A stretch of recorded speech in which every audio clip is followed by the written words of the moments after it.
Thursday, January 25th.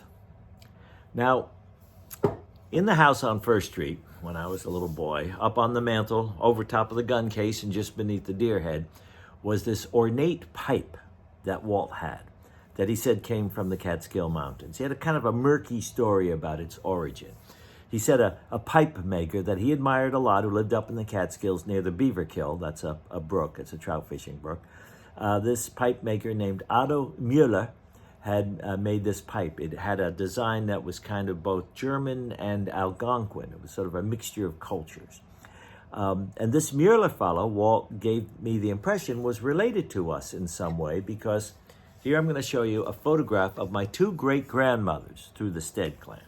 Okay, so right here, this is Eliza Thorpe Stead. I've told stories about her before. And this one over here is Wilhelmina von Sidler-Müller. When Wilhelmina came to the States, she dropped the Müller and changed it to Miller. So we have a record of it as being Miller, but there's also a record of it as her name being Müller.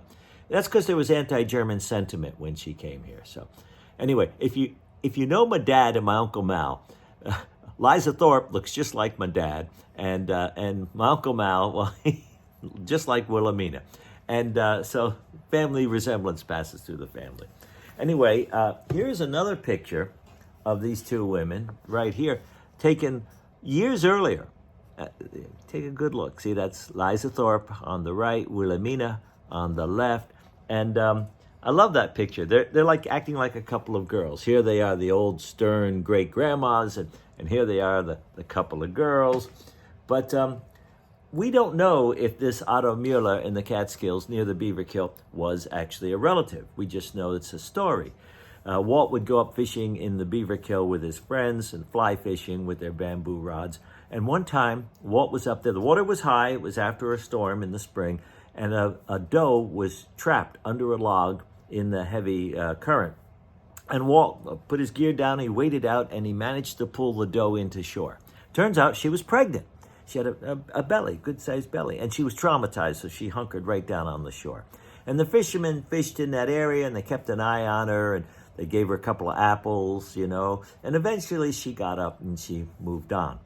Well, when this Otto Müller heard about this, the pipe maker, he made Walt a pipe, and that's the pipe that was on the mantle, according to Walt. And this is it right here, very ornate, like the old Burgomaster-style pipe.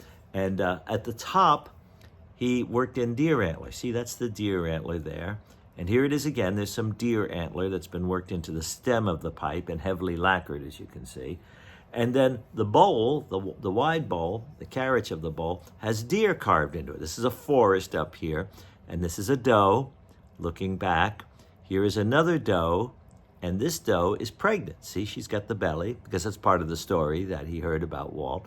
And then over here is a buck. See, that's a buck with the antlers up there, checking in on the pregnant new mama. And then down on the bottom is this big deer head. See, that's the antlers of the buck deer head and the face. And if you look closely, he even worked in little glass eyes right in there. And that's the pipe. And of course, it's old style Eurocentric pipe. It has a little cap on the top here, and you can get the tobacco in there and light it, and then smoke it, and the smoke will come through the little vents in the cap. I smoked it with Walt one time. It's not easy. It's a heavy draw because it's such a long stem. I researched this. I looked for the man's name. Couldn't find it. Couldn't find it. All we have is the pipe and the story. And I guess that's all we need. All right, well, we'll do another one tomorrow. See you then.